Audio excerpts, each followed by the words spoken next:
Let's start the 274 episode.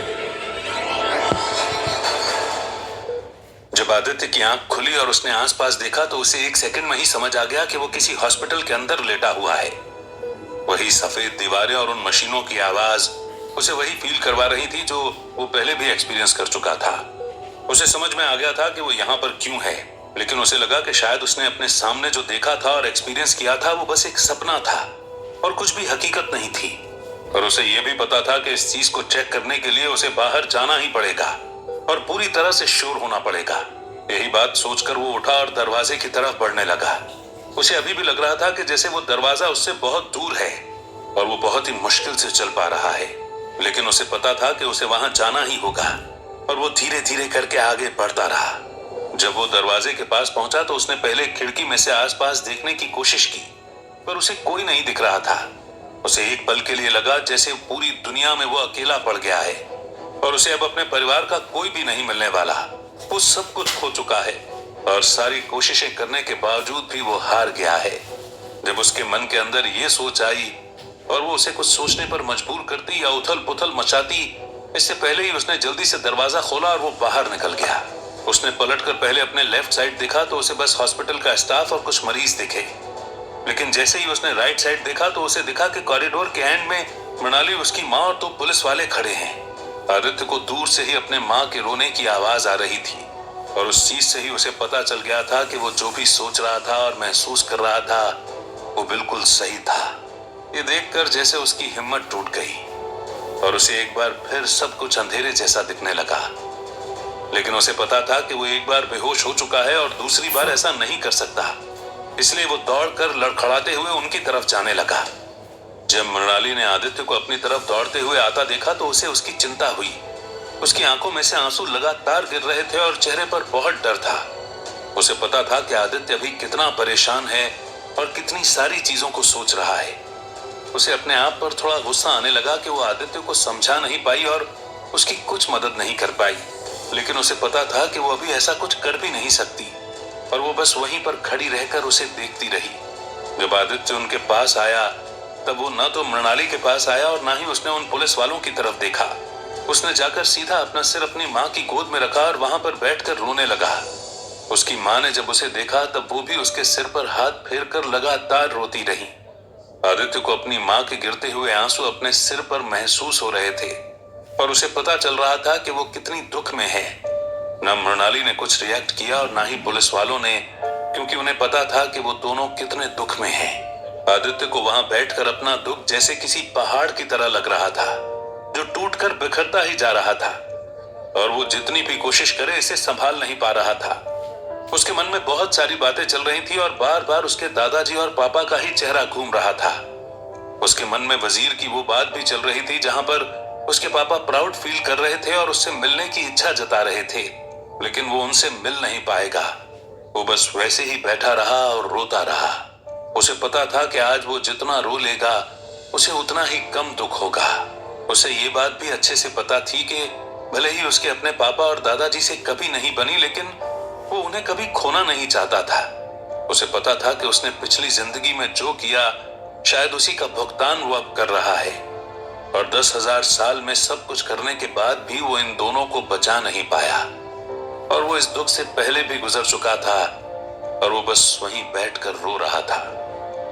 किसी को कुछ समझ नहीं आ रहा था कि आदित्य कितनी देर तक रोएगा।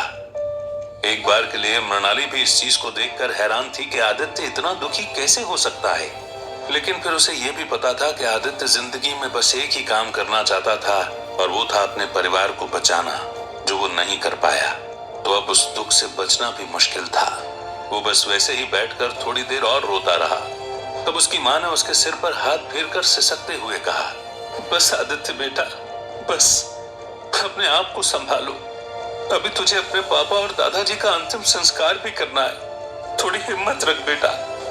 मैं मानती हूँ कि हम उनके बिना कैसे जिएंगे। तू यही सोच रहा होगा, लेकिन तू सोच कि जिंदगी में अब मेरे लिए तेरे अलावा कोई भी नहीं बचा है। अपनी माँ के बारे में सोच बेटा। रोना बंद कर दे और थोड़ा हिम्मत से काम ले। तेरे दादाजी और पापा अभी ऊपर से हमें देख रहे होंगे, तो वो भी यही सोच रहे होंगे कि इस बार तुझे सही फैसला लेना है और चीज सही करनी है। चल खड़ा हो जा और उनके अंतिम संस्कार की तैयारी शुरू कर। जब आदित्य ने अपनी माँ की ये बात सुनी तो उसे पता तो था कि वो बहुत दुखी है और पूरी तरह से बर्बाद हो चुकी है, लेकिन अगर इतनी हिम्मत से उसे इस बारे में कह सकती हैं तो उसे भी थोड़ी हिम्मत दिखानी चाहिए। वो भले ही अपने आधे परिवार को खो चुका है, लेकिन अभी भी उसके साथ उसकी माँ और पत्नी है और अब उसे किसी भी हालत में उन दोनों को प्रोटेक्ट करना है। जब उसने ये बात सोची तो वो उठा और अपनी माँ की तरफ देखा, जो अपने आंसू पोंछ रही थी, मगर वो निकलना बंद नहीं कर रहे थे, पर वो फिर भी कोशिश कर रही थी। तब आदित्य ने भी अपने आंसू पोंछे। उसे पता था कि उसे अब एक बेटे और पोते का धर्म निभाना होगा। यही बात सोचकर उसने गर्दन हिलाई और वो खड़ा हो गया। उसके बाद वो अपनी माँ को मृणाली के साथ छोड़कर पुलिस इंस्पेक्टर के साथ साइड में गया और उनसे सारी डिस्कशन करने लगा। तब पुलिस इंस्पेक्टर ने आदित्य को कहा, सबसे पहले तो I am so sorry for your loss. मुझे पता है कि आप क्या फील कर रहे हैं और इसलिए आई होप कि सब कुछ ठीक हो जाए। आई नो कि अभी ये पेपर वर्क करने का टाइम आपके लिए सही नहीं है, लेकिन अगर आप हमें जल्दी से फ्री कर देंगे तो कल सुबह ही आप बॉडी का अंतिम संस्कार भी कर सकते हैं।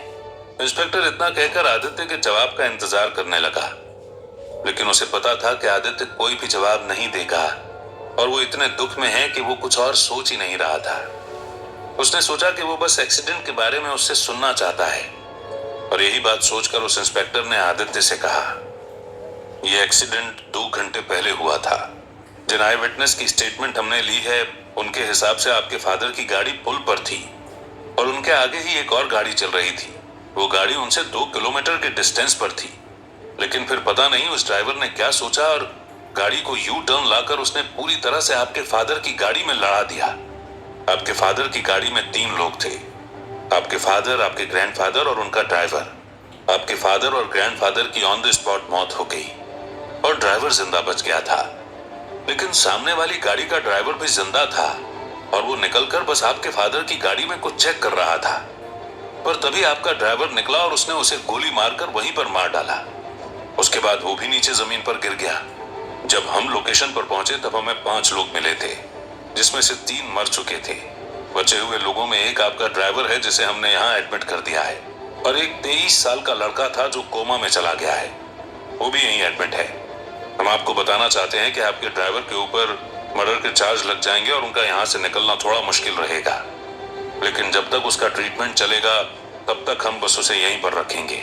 अभी आपके फादर और ग्रैंडफादर का पोस्टमार्टम चल रहा है, उसके बाद आप उनकी बॉडी को ले जा सकते हैं।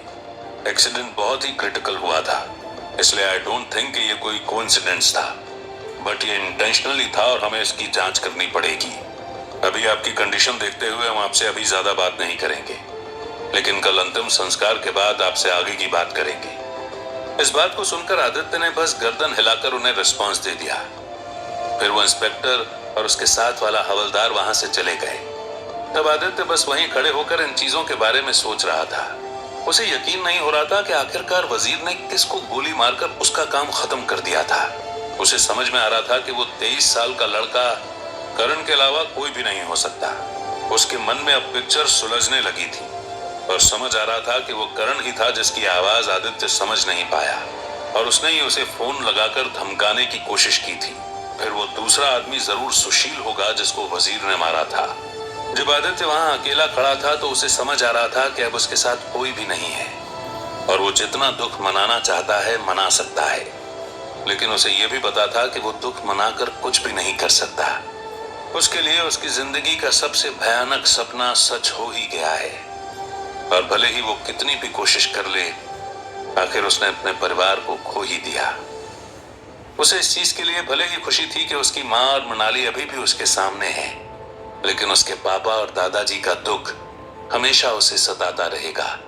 उसे ये बात भी बहुत अच्छे से पता थी कि वो दुख में ज्यादा टाइम भी नहीं रह सकता, क्योंकि उसे अपने परिवार को संभालना भी है। वो बस यही बात सोचकर अपने आंसुओं को साफ करता हुआ अपनी माँ और मनाली के पास जाकर उनके पास बैठ गया।